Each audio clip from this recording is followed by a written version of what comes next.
Hello students, my name is Dr. Ravi Bogna. I have done PhD from HNB Gurgaon Central University and qualified NET in 2011. I have also done B.Ed from Kurukshetra University. I am teaching economics from last 20 years. I have already uploaded more than 100 videos in my YouTube channel which is related with micro and macroeconomics, especially class 11th and 12th, CBSE and ICSE board. Today I will tell you balance of payment. In balance of payment I will tell you what is capital account. So please write down what is capital account. Capital account. Components of capital account I will tell you. But before that, first of all I will tell you what is capital account. Capital account किसे कहते हैं? Capital account हम जिसको we can define that which capital account which records all capital account which records all economic transaction which records all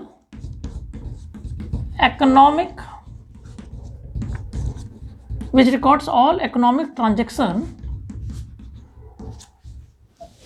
Capital account which records all economic transaction between the resident of a country, between the residents of a country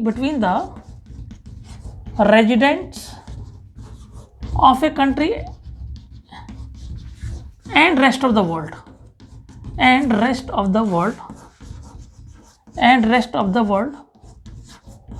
which जो कि क्या करेगा, which cause a change in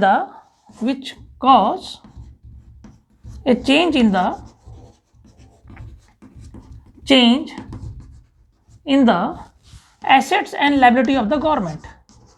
Assets and liability of the government means capital account क्या है? एक प्रकार का it is a statement. हम ये कह सकते हैं it is a statement which record, एक प्रकार का स्टेटमेंट है. It is a statement which records all economic transaction between the resident of a country and rest of the world which cause change in the assets and liability of the government. जिसके कारण मतलब जितना भी economic transaction एक country से दूसरी country में हुआ है, जिसके कारण क्या होता है, कंट्री का एसेट्स और लाइबिलिटी में क्या होता है, चेंज आता है. All economic transaction of a one country to rest of the world which causes the change in the assets and liability of the government, that is known as capital account. अब मैं capital account के बारे में आपको component समझाने जा रहा हूँ. What are the components of capital account which is very important for the examination for class 12th students, specially CBSE and ICSE board. What are the components of capital account? तो आइए देखिए, first of all what are the components of capital account. What are the components of capital account? So when we talk about the components of capital account, first of all you see that here credit, you write down here credits. Credit मतलब पैसा आया, तो हम इसको credit बोलेंगे और हम इसको रिसिप्ट बोलेंगे. रिसिप्ट्स पैसा आया, और हम यहाँ बोलेंगे डेबिट. डेबिट मतलब पैसा गया, डेबिट गया, और हम इसको पेमेंट नहीं बोलेंगे, क्या बोलेंगे, और पेमेंट्स. रिसिप्ट्स और क्रेडिट और डेबिट्स और पेमेंट. क्रेडिट और डेबिट साइड में आपने लिखना है कंपोनेंट. अब देखिए बड़े आसान तरीके से मैं 5-6 वर्ड्स लिखा रहा हूँ जो कि आपने लिखना है. सबसे पहले लिखिए foreign private loans.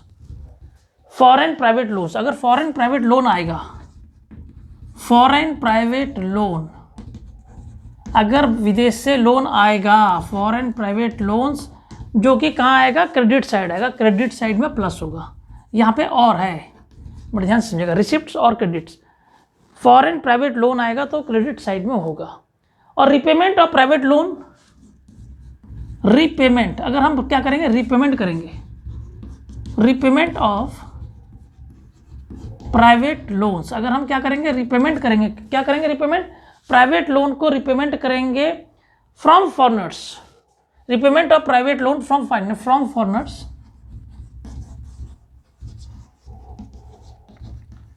From foreigners.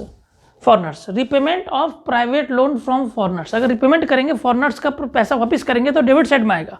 और अगर फॉरनर्स प्राइवेट लोन आएगा तो वो कहाँ आएगा, क्रेडिट साइड में आएगा. आपने पहला पॉइंट लिखना है. Second point very very important, inflow of banking capital, inflow, अगर बैंकिंग कैपिटल से जो भी संबंधित पैसा इनफ्लो होगा वो कहाँ आएगा, क्रेडिट साइड में।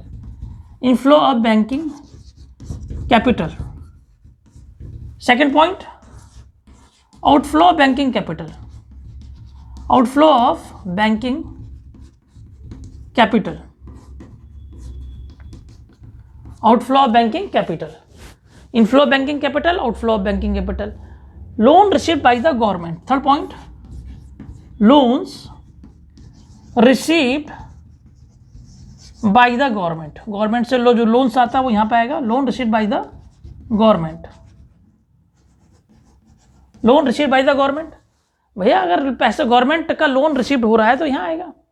और repayment of loan bye, repayment of loan by government sector, repayment of loan bye, repayment of loan, repayment of loan,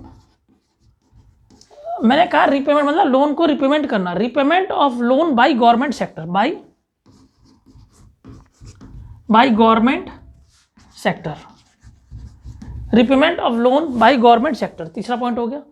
चौथा, फोर्थ पॉइंट इसमें हम ये कहेंगे कि reserve and monetary gold inflow, reserve and monetary glow, reserves, जितने भी reserves हैं, reserve हम इसको हम क्या कहेंगे, रिजर्व कहेंगे, reserves and monetary gold inflow, and monetary gold inflow, सोने का आना, मॉनेटरी गोल्ड इनफ्लो। और हम कहेंगे reserve of monetary gold transfer payment, reserve of monetary, reserve of, और अगर हम बात करें किसकी बात करें, reserve and monetary gold transfer payment, reserve and monetary gold and monetary gold transfer payment, transfer payment. तो पहले हम 4 पॉइंट समझ लें स्टूडेंट्स। सबसे पहले foreign private loan credit side आएगा, repayment of private loan from foreigners, जो फॉरेनर्स पैसा देंगे वो डेबिट साइड में आएगा। Inflow of banking capital positive side आएगा, outflow of banking capital negative side आएगा। Loan received by the government इस तरफ आएगा credit side, repayment of loan by the government sector debit side आएगा। Reserve and monetary gold inflow और reserve and monetary gold transfer payment, सोने का outflow जाना वो डेबिट साइड है, इनफ्लो ऑफ गोल्ड आना इस तरफ आएगा। तो ये स्टूडेंट्स 4-5 मैंने आपको 4 पॉइंट बताए, और मैं 1-2 पॉइंट और बता रहा हूँ आपको। I have already explain 4 points, now 2 and 3 points I will explain more. अब आइए फिफ्थ पॉइंट क्या है, FDI by foreigners in India, FDI means foreign direct investment. 5वां point, FDI foreign direct investment, इसे क्या बोलेंगे, फॉरेन, हम इसको बोलेंगे फॉरेन डायरेक्ट इन्वेस्टमेंट। और फॉरेन डायरेक्ट इन्वेस्टमेंट हम इसको क्या बोलेंगे, by foreigners in India, FDI by foreigners in India. Bharat में जो फॉरेनर्स पैसा लेके आ रहे हैं वो क्या आएगा, क्रेडिट साइड में आएगा, FDI by foreigners in India. और हम ये कहेंगे FDI by Indians to rest of the world, FDI by Indians, FDI by Indians to rest of the world, to rest of the world, FDI by Indians to rest of the world वो जाएगा debit side में। अब आएगा portfolio investment, portfolio investment by what, foreigners in India, portfolio investment, portfolio जो कि पैसा लगाते हैं हमारी कंट्री में बाहर के लोग, पोर्टफोलियो इन्वेस्टमेंट हमारे शेयर मार्केट में पैसा लगाते हैं, portfolio investment by foreigners in India, कोई शेयर खरीद लिया, कुछ परचेज कर लिया या इन्वेस्टमेंट कर दिया हमारी कंट्री में, शेयर मार्केट में पैसा लगा दिया, portfolio investment by foreigners in India. और हम ये बोलेंगे portfolio to the rest of the world, portfolio means portfolio investment to rest of the world, portfolio investment, portfolio investment by, यहाँ पे लिखना to rest of the world. हमने बाहर के शेयर खरीद लिए, बाहर में पैसा लगा दिया, बाहर की कोई चीज़ खरीद ली, बाहर के मार्केट में पैसा लगा दिया, portfolio investment to rest of the world. तो हमने ये 5-6 पॉइंट आपको समझा दिए, और हम बोलेंगे एक और पॉइंट, लास्ट पॉइंट मैं समझा रहा हूँ, 7th point, fresh deposit by NRI. Fresh deposits by NRI, non resident India, non resident Indians. Fresh deposits by NRI यहाँ पे आएगा, और withdrawn of deposits by NRI, और विड्रॉन मतलब withdrawn of deposits by NRIs. मतलब क्या है, अगर पैसा कोई नॉन रेजिडेंट इंडिया हमारी कंट्री में पैसा लगा रहा है तो वो पॉजिटिव साइड आएगा, और उसने अगर पैसा निकालिया एनआरआई ने, नॉन रेजिडेंट इंडिया ने, वो डेबिट साइड में आएगा।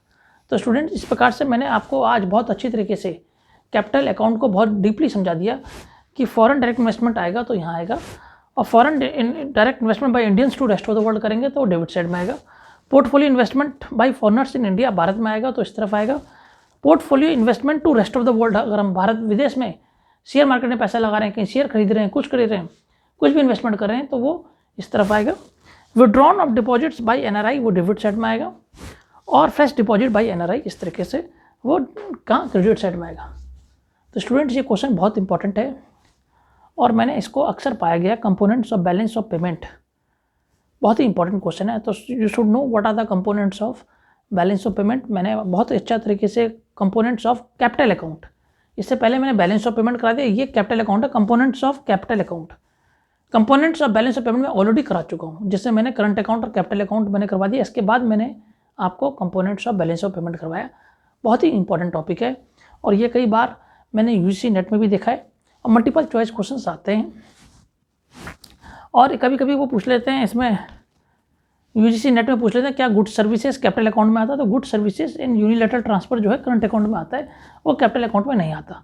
इस तरीके से घुमा फिरा के क्वेश्चन पूछ लेते हैं नेट में और हायर लेवल एग्जामिनेशन में। तो आज मैंने आपको बहुत अच्छा topic balance of payment complete कर दिया। आप इसको ज़्यादा से ज़्यादा शेयर करें अपने दोस्तों को, ताकि बोर्ड नज़दीक आ रहे हैं, बोर्ड के पेपर आने वाले हैं, और अभी दिसंबर का समय है, और एग्ज़ाम आपके जल्दी ही जनवरी, फरवरी, मार्च में, मेरे ख्याल से मार्च में हो जाएंगे। इस बार कोविड-19 की वजह से थोड़ा पेपर लेट हो सकते हैं, लेट होने के चांसेस हैं सीबीएसई और आईसीएसई बोर्ड में, और मैं भी आपके लिए पूरी मदद कर रहा हूँ, ताकि पूरा मटेरियल मैं आपको अपलोड कर रहा हूँ अपने यूट्यूब चैनल में। आप उसको देखिए, मेरे वीडियोज़ को ज़्यादा से ज़्यादा अपने दोस्तों को लाइक और उसको सब्सक्राइब कीजिए। थैंक्स, डॉक्टर रवि भावना।